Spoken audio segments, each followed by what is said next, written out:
My mom would be at all my sporting events. Let's say I was playing football, okay? My mother would be on the sidelines, and if the play on the field started going one way, my mother would run along like, Mark, get him, get him. I'd be like, oh my gosh. I'd get in the huddle with the other guys. They go, Mark, is that your mother? I go, no, I never saw her before in my life. The greatest gift my mother ever gave me, she believed in me. I have overdosed on drugs on 3 occasions where I should have been dead. But I believe I was kept here for a reason. You show me your friends, I will show you your future. How do I know this? I hung out with losers, and I became the biggest loser of them all because I gave up everything I dreamt about as a little boy because of who I chose to surround myself with. My friends would drive me home at 2, 3, 4 in the morning. We'd be drunk and high, laughing in the car. We'd pull up in front of my house in New York. They go, Mark, the light's on. I go, oh man, my mother's up. See, my mom wouldn't go to bed until she knew her son was still alive.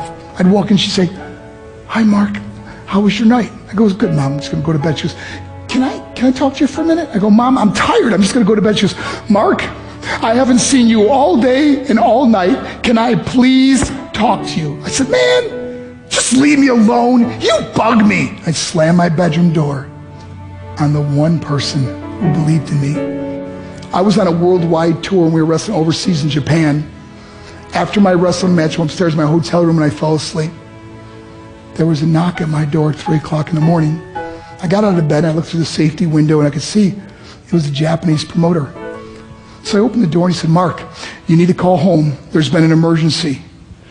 I went and got on the hotel room phone. I called back to the United States. I said, hey, what's going on? They said, Mark, I don't know how to tell you this. I said, just tell me what happened. I suddenly started crying. They go, Mark, I can't tell you. I said, just say it. They said, Mark, your mother died. I just threw the phone down. I ran out of my hotel room.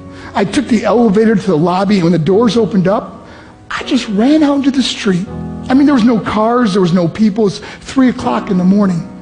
And I walked down the middle of a street in Hiroshima, Japan, and I remember looking up and just saying, Mom, I am so sorry. I flew home for her funeral, and I was so nervous to walk up to her casket, so I just stood way in the back. And I kept looking from a distance. I kept thinking to myself, Mom, please wake up. Please get up. And then I finally got the nerve to walk up to her. And as I got closer, I could see my mom for the first time. I mean, she was so beautiful. She was dressed in white. I mean, she looked like an angel. And I just stood over and I said, Mom, you are my hero. Everything I am, everything I hope to be was because of you. You loved me so much, you gave me a life. You're the only one that ever believed in me. How did I repay her? By getting drunk, by getting high, by getting stupid, by hanging out with losers? For what? All she ever wanted to do was talk to me. I wish I could talk to you now, Mom. I wish you could see what I'm doing. Why couldn't I have been a better son? We are defined by our choices. But if you surround yourself with people involved in drugs and alcohol and pills, it's a dead end. I'm not here to preach to you. I'm here to tell you I lived that life. It leads to broken hearts, broken relationships, broken dreams, and death. For what? To get high? If you have a mother or a father, when you go home, tell them how much you love them. See, my whole life was about being rich and famous. I had to be a millionaire. I had to win the race. I had to win the race at the expense of my marriage, my family, my friends. For what?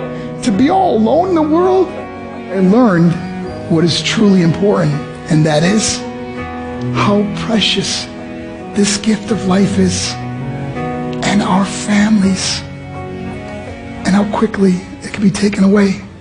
See, I no longer live in time, I live in moments. See, it's not what's in your pocket that matters, it's what's in your heart that truly matters.